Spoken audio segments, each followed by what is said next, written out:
Well, greetings and salutations, and welcome once again to the Newsman Weekly Podcast, episode number 22. Yes, it's a double deuces kind of day here at Richland Source. You know, that's also a great high school football number. 22. 22 certainly Is that was. your number? Yeah, they actually retired it when I graduated. They had to. I took all of them with me. Is that in the Ohio High School Football Hall of Fame? No, that was just I took all my jerseys, so they had to go out and buy new ones. Otherwise, no, they would never retire my football jersey. Hey, thanks. Well, again. we'll retire your number when you retire from journalism. Thank you. And that number was, as always, will be one. One big one. Hey, thanks again to local country singer Luke Watson for crafting this show's theme song. And today I am once again joined by Zac Hiser, the executive producer of the Newsman Weekly. Welcome back, Zac. And how was your weekend? I know you saw a pretty damn good high school football game Friday night. Yeah, I did. I helped out on the sidelines. I took photos and covered Ontario Shelby at Arlen Field. And, I mean, yeah, it was a legendary game, an instant classic. Larry was saying it was one of the best high school football games he's ever seen, and he's seen a lot of them, and I don't think that was like an overstatement. It's 49-48 Ontario. They were down, had a 2-touchdown deficit for most of the second half, and it was just, the game had a little bit of everything. It was crazy. Now, what was the atmosphere like? I assume there's plenty of fans there from both schools, and were there also some folks not really from either school, they just wanted to come see this game? Yeah, I think Larry reported about 8,500. Okay. So I don't know what Arlen Field sits. Is it? Yeah, maybe 11 or 12. Okay. That's what I was guessing, about 10, because it was almost packed. Okay. But, I mean, that's a big stadium. And, I mean, everybody on both sidelines, it was just really the ends were a little bit scattered. But great atmosphere. Student sections were great. And a lot of people from both communities came out, of course. And then I saw some Mansfield people, too, just there to see a great football game. Yeah, I was up covering Lexington against Toledo Central Catholic up in Tiffin, and I was checking the updates and stuff that you guys were posting, and I saw it was 48-26 in the fourth quarter, and I said, well, this is over. Right. So after my game ended and I got done interviewing the coaches, I jumped in my car and looked down again, and I said, holy thunder, look at this. So I got back into radio range as quick as I could, so I did get to hear the. You got to hear the end, yeah. The ending of the game. It was quite an amazing evening. Yeah, and we thought they were down. So Ontario was down 8 with the ball in the red zone, and Braden DeVito interception. Thought it was over, but they, then they had the ball at like the 1 yard line, and it was a safety, and Ontario was right back in it, got the ball back, and drove down for the winning score. And there's no place, I mean, there may be places, but there's no place better locally to see a game than Arlen Field. Oh, yeah. There's no running track. That field was built for one thing. Football. Yep. And you're sitting right on top of everything, and it has an amazing press box, and always a good time covering games at Arlen Field. Also back with us today, speaking of great things, is Knox Pages reporter Grant Ritchey, our show's official videographer. Ritchie, how was your weekend? And I don't think you covered the game, but it looks like another big win for those boys from Tough Street. Yes, from Tough Street, which I don't know if you did some research on that last time, but it is in fact a real street. I'll be honest with you, I've done absolutely zero research into the origins of Tough Street in Danville. But please, continue. Yeah, but yeah, they're doing well. They're playing in Logan this Friday, so should be a good game. This weekend I hosted a Friendsgiving with my friends. If you don't know what a Friendsgiving is, basically Thanksgiving, but you just have your friends instead of family there. So we all brought some food and hosted it at my place. So that was a good time. Friendsgiving. I'm so glad you have friends. Believe it or not, I know that's hard to believe. No, I believe it. One friend brought hot dog buns. The other one brought hot ketchup. Dogs. And no, Richie supplied the ketchup. It was quite the Friendsgiving. Did you have a turkey? No, we don't. We didn't do turkey. I don't know if this is a hot take or not, but turkey is kind of turkey sucks. Underwhelming. Yeah, I would rather have like a ham, oven roasted chicken. That's it. You can say many things, and I'm not a turkey fan, but you cannot diss Thanksgiving and turkey. I will not have it on this show or any other show that I'm involved in. even if it's your Friendsgiving. Okay. Well, it's me and Zach then, I guess. All right. Hey, we're talking about Ontario. The Warriors travel to Tiffin on Friday night to play in their first ever regional title game against Sandusky Perkins. I believe Perkins was the top seed in the region, and Ontario was number 3. Shelby was number 2. Both of these teams are 12-1 now, and the winner advances to the state semifinals on November 29th. We've got 2 other area teams that are going to be playing in regional final games on Friday, both in Division 7. 12-1 Hillsdale from Ashland County plays 8-4 Cuyahoga Heights. That Hillsdale ending was crazy. Sorry to interrupt. Oh, yeah, that was crazy. Won it on a Hail Mary. On a Hail Mary. And didn't they also have a Hail Mary at the end of the first half I think so. Yeah, there was like 2 Hail Marys in It's the like game, a double Hail Mary. Okay, double Hail Mary. I'm not going to ask you to do a Hail Mary, Richie. I don't think you can pull it I don't off. think I have the arm strength for it. No, I'm pretty sure. Anyway, Hillsdale will play Cuyahoga Heights at Orville, and 11-2 Danville will travel from Tough Street. They're in Knox County, and they're heading down south to Logan to take on 13-0 Beaver Eastern. So it's possible, and I don't know how the brackets shake out, but it's possible that Hillsdale and Danville would they play in the state semifinals, Richie, or would they be? How is it? Have you seen how the brackets work? You're asking me. Okay, why don't you look that up? Let me call Kurt. Don't call Kurt. Jeez. Never mind. Let's call him live. Well, the sad news is for both of them is they're in the same division as Marion Local. Yeah.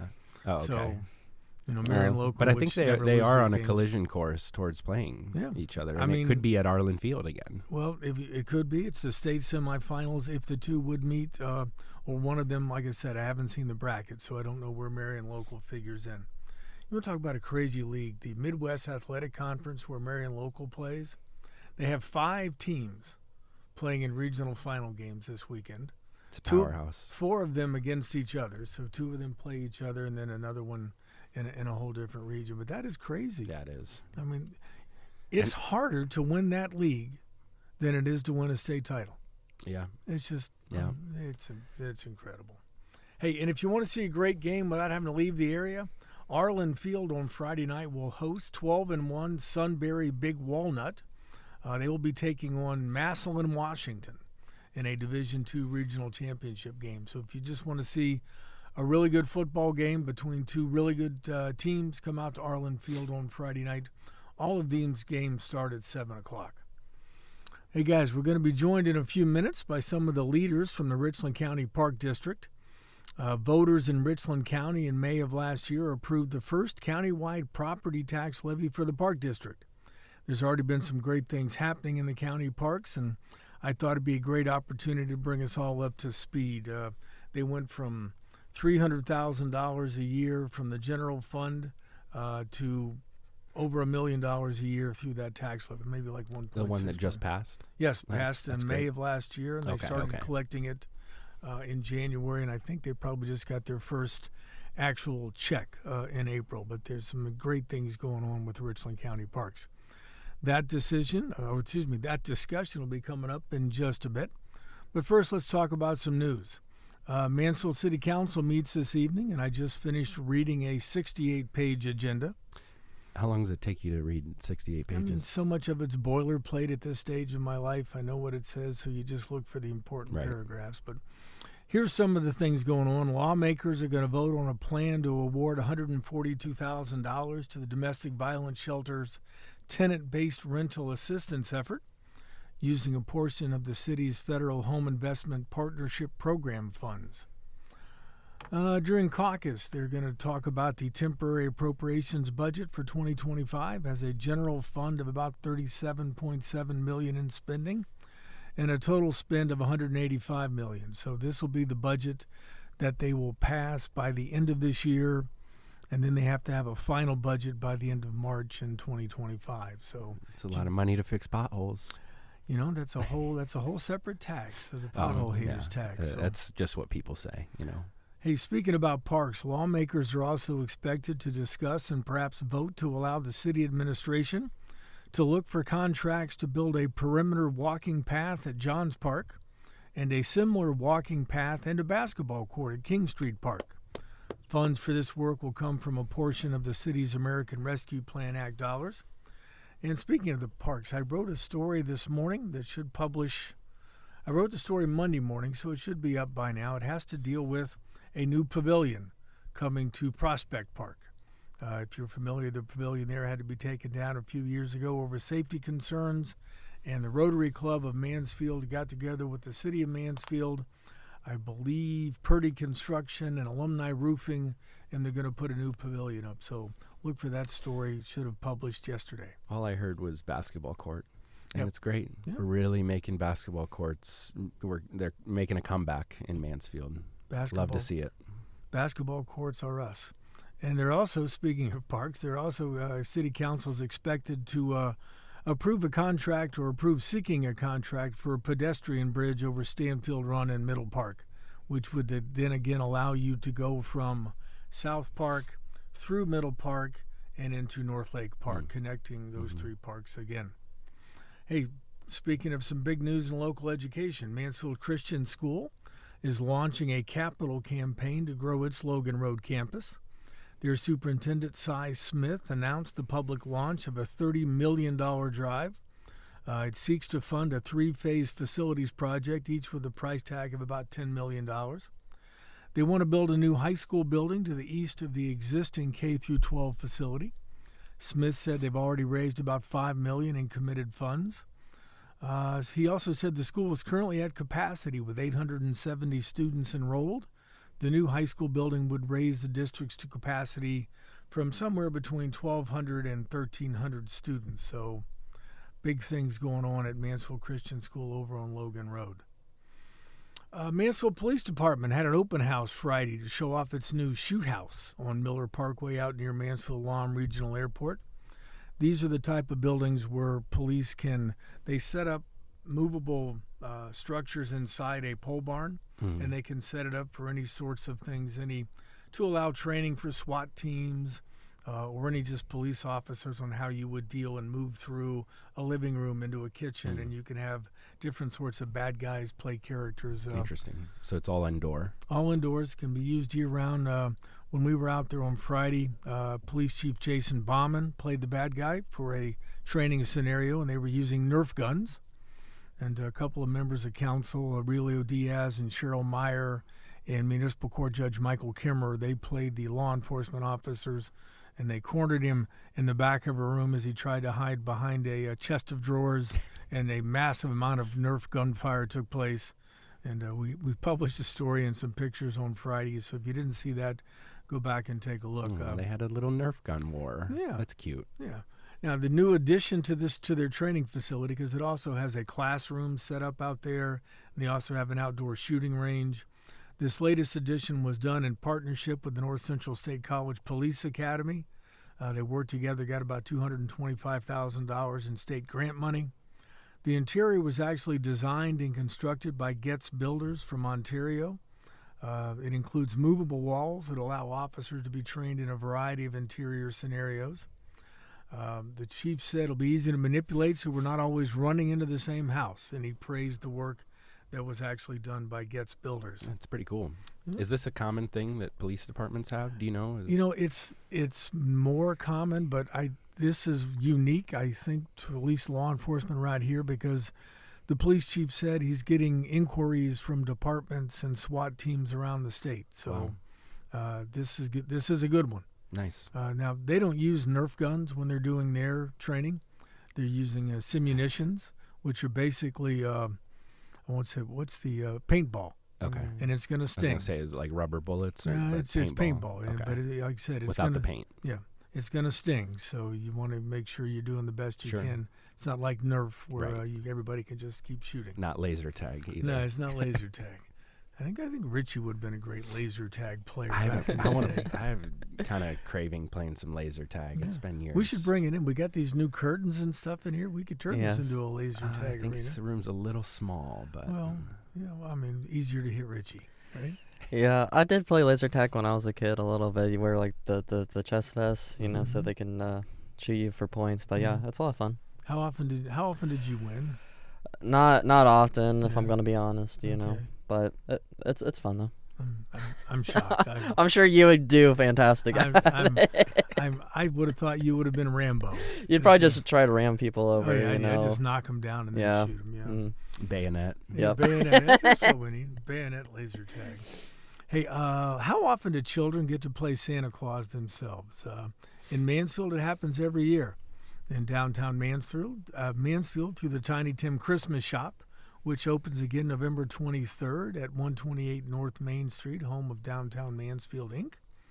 The holiday store allows children 12 and under to shop for family and friends on their Christmas list, assisted by volunteers. It'll be open on 5 consecutive Saturdays from 10 a.m. to 4 p.m., starting on November 23rd.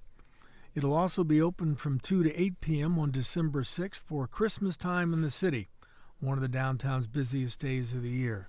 We take our kids to Tiny Tim. It's awesome. Yep, We've got a 5 and 8-year-old, and it's hilarious what they pick out. Mm-hmm. You give them a list, like to who to buy for, so grandparents, aunts and uncles, whatever, mom and dad, and then they like wrap the stuff back there, and so you don't know what it is until you open it on Christmas. It's pretty funny. But this year, we've let them pick out gifts for each other, but we realize they're just spending a lot of time like back there together, like, oh, get this for me, get this for me. So no. we're like, no, we're not going to get gifts for each other. Just get gifts for people not in the room. Yeah, I took my granddaughters last year, and it's the first time I've been back there in a long time. But it's definitely fun. And Richie, I think you could probably fit through the door. Maybe you should just go back there and you could buy gifts for me and Hiser. What do you say? Yeah. I'll give you a list. Take Richie to Tiny Tim. We can do a video of it, sure. That's outstanding. All right, enough news for now. Let's take a quick break. In a few minutes, we'll be joined by some folks from the Richland County Park District who will let us know about all the cool things they're doing. And please stay with us here at the Newsman Weekly Podcast. Well, welcome back to the Newsman Weekly Podcast. Joining me now are 3 of the leaders from the Richland County Park District. Welcome to Larry Smith, the Finance Director for the district, Josh Dyer, the B&O Trail Manager for the Park District, and Jordan Tackett, the Operations Director for, believe it or not, the Park District. So thanks for coming in, guys. Good morning. Thanks for having us. Good morning. Oh, sorry it's so early in the morning, but if we don't do this first thing in the morning, Richie sleeps until noon, so we have to get started soon. But let's start with this. In 2023, I think it was the May primary, voters approved a 0.65 mil 10-year property tax levy that was going to raise about $1.6 million annually. At least that's how it was put out there. It's the first independent funding source for the Park District that formed in 1965. Richie will deal with your phone later. So even before we start talking about what you're doing with that funding, now that you're not completely dependent upon just $300,000 or so from the general fund, describe for me the impact that levy has had psychologically on everybody connected with the county's parks. Oh my goodness, it's completely transformed our operations. Of course, it's for so long, thank goodness the county commissioners were as generous as they were to support us through the general fund. But with the parks that we were operating at the time, we had Gorman Nature Center, Hemlock Falls, plus the bike trail. We didn't have enough money for a lot of staff, and so it was really all that we could do to keep up with maintenance, and it was a little bit too much responsibility for the size of the organization that we had. So it was just, we were always kind of spread a little too thin, but that has very much changed now where, we're catching up on a lot of some deferred maintenance, but now the psychology, as you say, that has changed. It's, we can look ahead to the future to making some big changes that are going to best serve the community. And a lot of that has to do with conservation projects, increasing public access, and educating the public about the importance of conservation and things like that. And so we're able to look ahead with a much more, I think, positive and optimistic view instead of just feeling like we're playing catch up all the time. Larry, from your standpoint, what have you seen along those lines?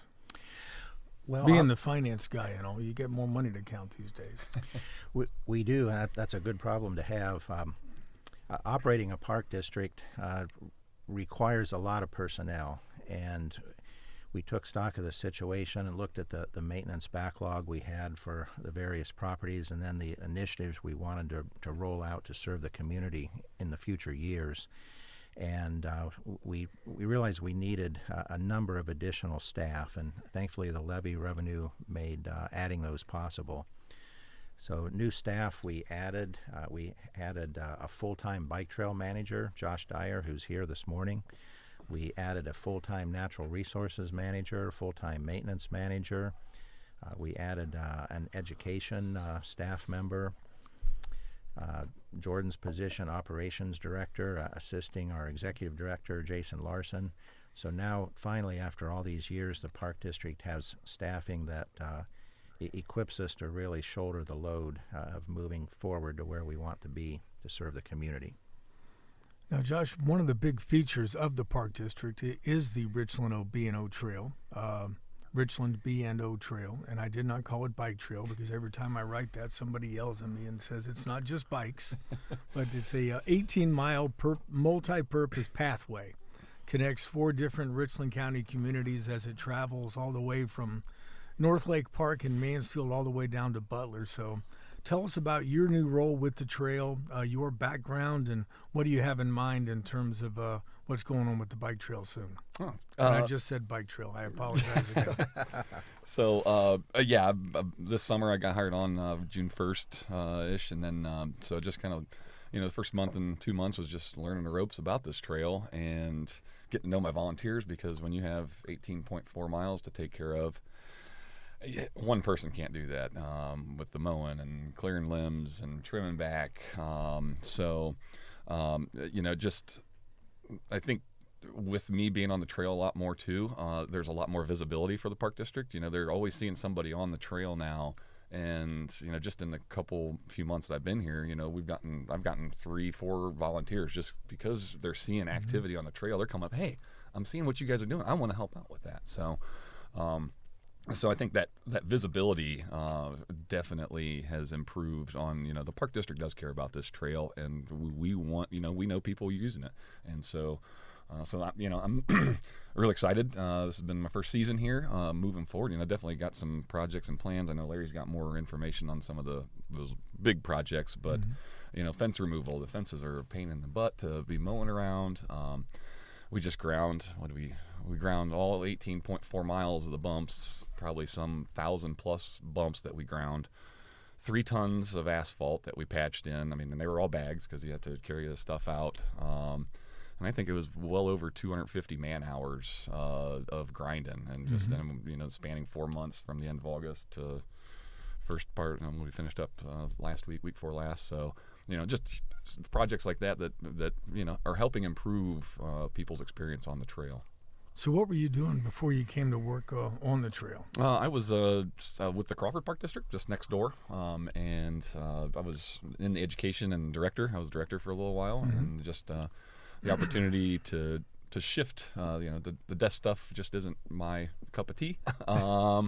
And so getting out and being outside just is, I'm still good for boots on the ground, and I'm enjoying it. It's been a great experience. I'm glad these guys had some faith and confidence in me to lead this trail and move it forward. So now I know there's been talk, because I've been bugging Jason about this for 2 or 3 years now, maybe closer to 2. But I know you patched the trail, you resurfaced the bumps, but there's been talk about resurfacing the entire trail from Mansfield all the way down to Butler. And I know, because Jason and I talked about this, that is going to become an issue, or could be an issue, because they're getting ready to put a roundabout at the intersection of Home Road and Lexington Spring Mill, during which they're going to have to relocate the bike trail in that area. I know that comes as a big shock, right? So what is the status of the resurfacing of the trail completely, and what should folks know about that?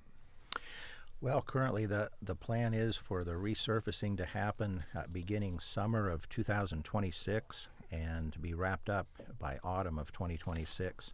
The original plan was to have that done prior to now actually, but some ODOT timeline hurdles and requirements created a delay. So the resurfacing turns out it's going to mesh really well with 2 other projects that are pending along the bike trail, and that being the construction of the Trimble Road extension from the current bike trail near where it crosses Marion Avenue up to Trimble Road to where the new tunnel was constructed. That Trimble Road connector is set to to be constructed in 2025. And then, of course, the Lexington Spring Mill Roundabout that we hear about is planned for construction in 2026. So it's likely that will be going on at the same time as part of the bike trail resurfacing, which will give us an opportunity to coordinate the two well and minimize the length of trail closures and so forth. You know, one thing about that I know about when you get involved with the state and federal government, the first thing they do is slow everything down.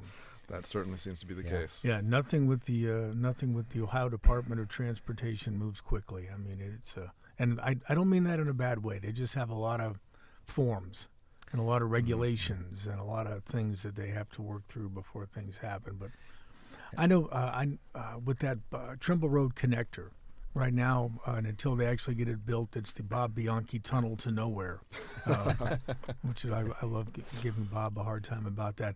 But how cool is that project going to be when you're able to get off of the bike trail, go through some pretty scenic wetlands and marshes and trees and find your way all the way up to Trimble Road? Talk about what that's going to look like from your standpoint. Well, we actually just did a site visit on that property, which that property is not owned by the Park District. Currently, it's owned by Western Reserve Land Conservancy. So they took us out there, what was this, almost a month ago, Larry? Is that right? Uh-huh. And just to take a look at things, because whenever the bike trail does end up going through there, we're going to take over the management responsibilities there. And it is honestly one of the coolest properties around, I think. There's about 280 acres. Yes, yeah, about 280 acres, really cool habitats on the property. There's even a waterfall there. And so in addition to the bike trail going through, we hope to have some hiking trails going through some of that interesting habitat. And it's surrounded by some of the neighborhoods there, you know, what is it, Oakland? There's I know which one you're talking about. Yeah. So those neighborhoods are around there, and we're close enough that we're going to be able to directly serve the communities there, and then have some trail access. We're hoping to add some parking lots there, so that those residents can come and have a nearby place that they can get out, enjoy nature, and those who enjoy riding bikes or what have you, they'll have their options there too. Yeah, I know. I went out there the morning, and this has been maybe 3 years ago now. The first morning they went out to kind of look it over. Bob Bianchi was there. I think some folks from the Park District Board were there, engineers and things, and they literally walked from that parking lot at the bike trail all the way up to Trimble Road. I went about 100 yards to get enough pictures that people would think I went the whole way, and then I turn. When it's actually a trail that I can walk on and not have to navigate, because at least when Bob talks about it, they're going to level out some of the grades, so you're not going to have any sharp uphills or sharp downhills. There will still be some rises and climbs, but maybe nothing like it is now. But I think Bob will be very happy when that gets done, and they can move on to something else. Oh, we all will. Yeah.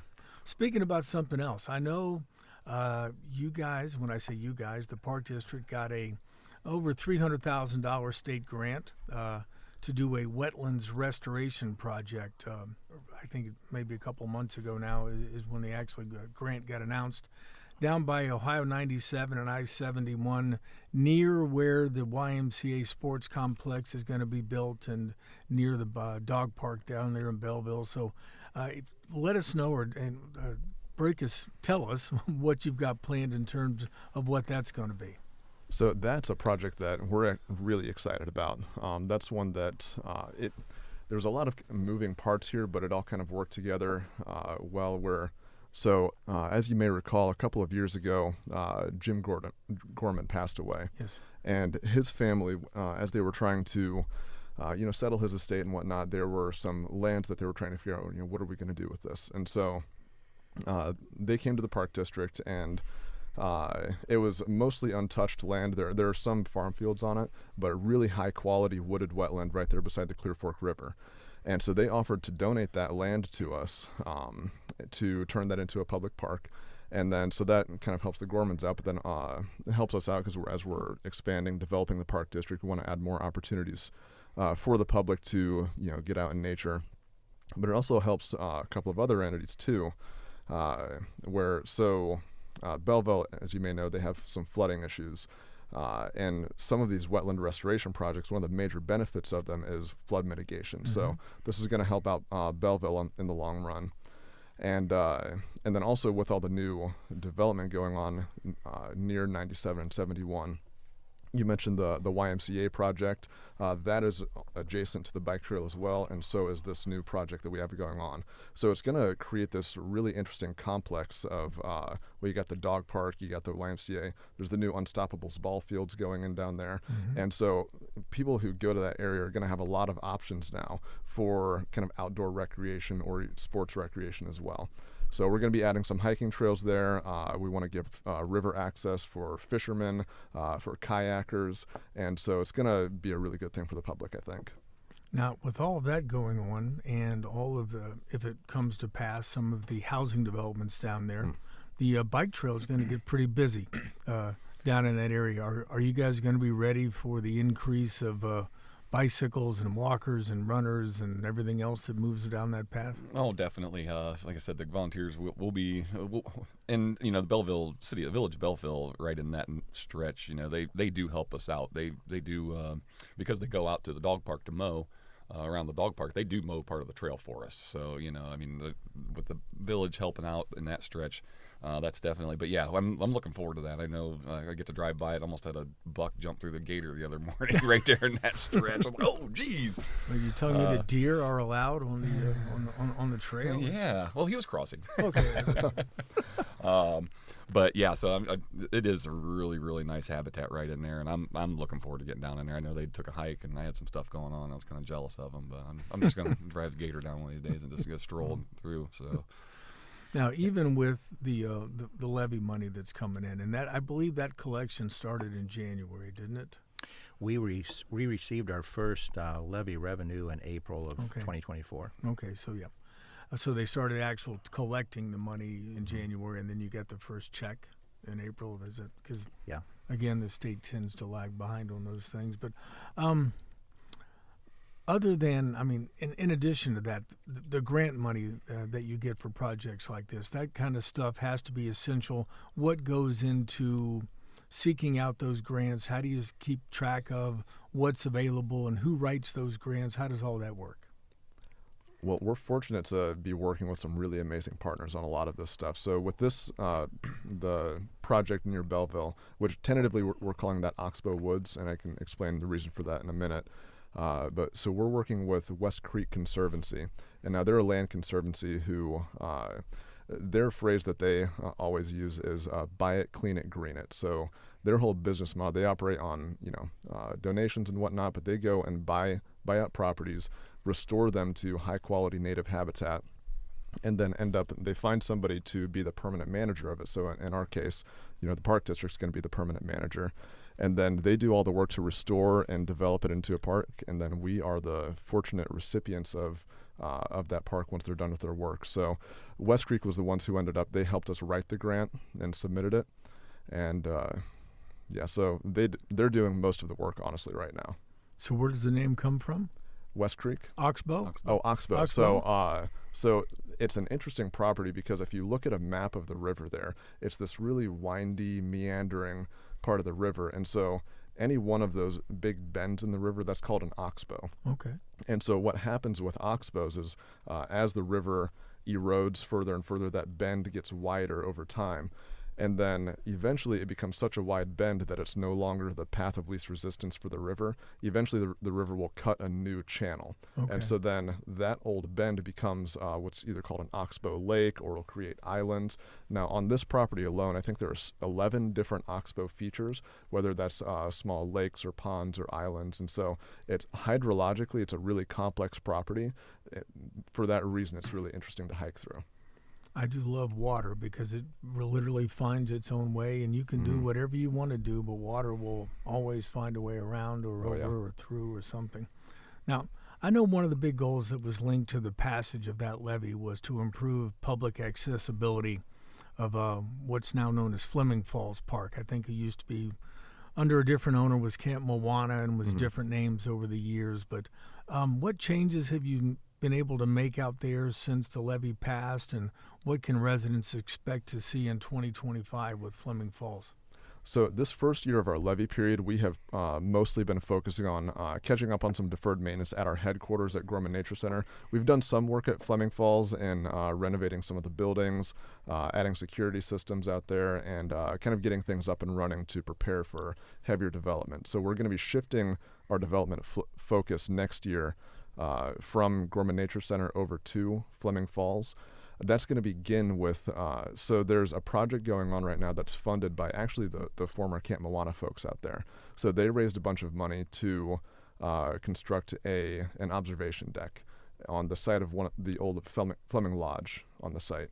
And so this observation deck is partly it's going to function as an observation deck, but also as kind of a commemorative facility for the site. There's going to be plaques showing the history of what the site used to be, a Boy Scout camp, church camp, and now what it is going to be in the future. So that's going to be the beginning of serious development out there. After that, we're going to focus more on accessibility, so redoing parking lots and entrances, and also rehabilitating some of the trails. Some of the most interesting trails there that go down, say, into the ravine to look at the waterfall and whatnot, had fallen into pretty serious disrepair prior to us getting the property. So we're going to be rehabilitating a lot of that and focusing on being able to get the public to the most interesting places on the site. And so that's going to kind of start next year. How big is Fleming Falls in terms of acreage? I seem to remember thinking it's pretty massive. It's just under 200. Okay, yeah, that's a massive park. Now, most people know or have heard names like the Gorman Nature Center or Fleming Falls or the B&O Trail, but from where you guys sit, what do you think are and I'd like to, all three of you, take a shot at this. What do you guys think are the best kept secrets of the Richland County Park District that don't get nearly as much attention? Hemlock Falls. Hemlock Falls. Man, that's what I was going to say too.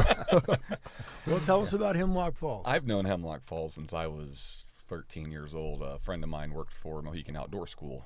And so in the summertime, through scouting, he'd have projects, and the scoutmaster, he's my scoutmaster. And so we did our Eagle Scout projects down there at the old Field Trip Center, which is now privately owned. And so I just remember, back being a 13, 14, 15-year-old scout, they'd have Mohican Outdoor School would host a living history event out there in the spring, and I remember running up and doing reenacting, period correct. But the sandstone ledges when you get back here are just phenomenal. The hemlocks, it's like you're walking back into a primeval forest. It's just it's just fascinating to see those bluffs going up above there. I know my friend that worked at the outdoor school. Some of those overhangs, those were shelters for prehistoric people.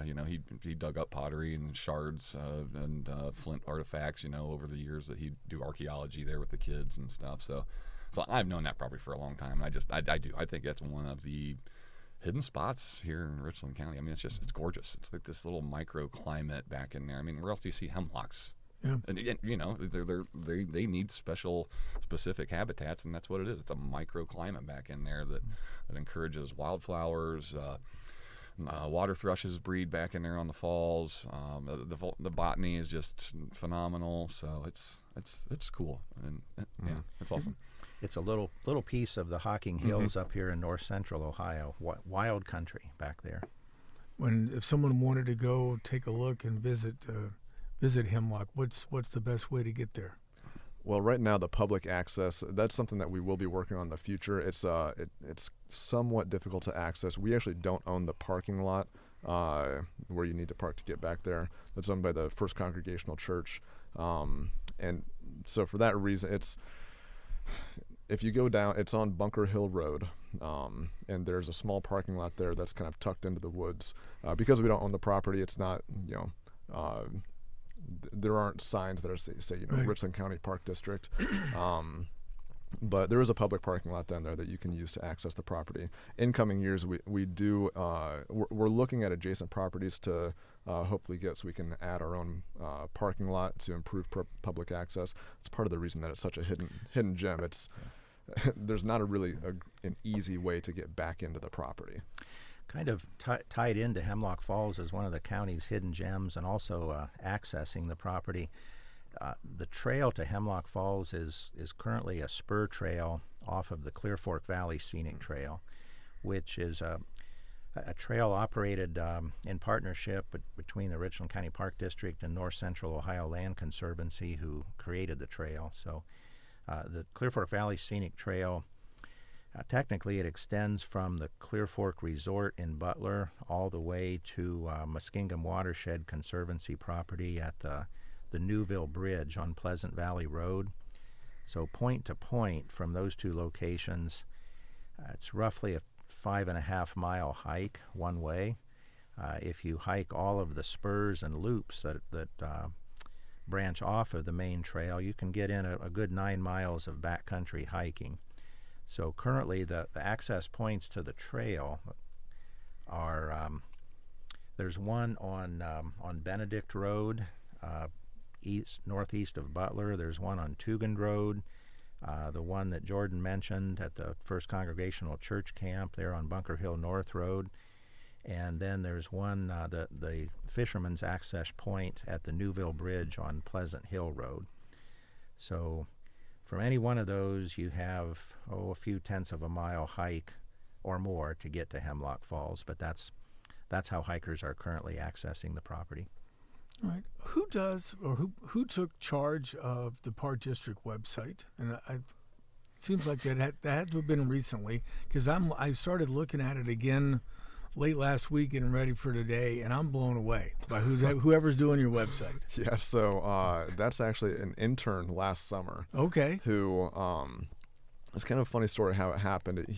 He came on as an educational intern, but didn't really primarily do educational stuff. This kid's going to school for IT. His name's Ben Pryor. Okay. And he is an absolute IT whiz. And so we were kind of scrambling, hitting our deadline for interns. We had a potential one coming on, then she ended up deciding not to come in. So we're like, we found this guy, and he's like, yeah, I'd like to come work for you. So he comes in, and he just basically took this project on himself, completely single-handedly, redesigned the website, added all the different features you see in there. Yeah, it is a wonderful website. I'll tell everybody it's just richlandcountyparks.com. It has information that I've lived here since 1990, and there are things on this website to learn about Richland County Parks that I had no idea. So I will put a link into the story tomorrow when this goes up. But again, folks, it's richlandcountyparks.com, and there is a ton of information and cool pictures. There's too much on here about Jason, but that's all. And that's not your intern's fault. I'm sure Jason said, look, I need to be on every other page. Might have twisted his arm a little bit. So what haven't I asked you about this morning that you really think people need to know pretty quick about the Richland County Park District? Well, I would say one thing. This kind of touches on the Oxbow Woods project that we had mentioned, but that was funded by an H2O Ohio grant. And we have another project that was also funded by that grant too. And it's something that is becoming a focus of the work that we're doing our organization's mission is to serve the public through conservation, outdoor education, and outdoor recreation. So that conservation part of our mission, a lot of that is being focused now on water quality initiatives. Now that's a statewide thing. Throughout the state of Ohio, in our rivers and lakes, we've had declining water quality for several decades now, and so Governor DeWine has recognized that, and he created the H2 Ohio initiative to fund projects that will improve water quality throughout the state. So, and that's what the H2 Ohio grant is for. So we're taking advantage of that to, what we're primarily focusing on right now is the Clear Fork River and the Clear Fork Reservoir.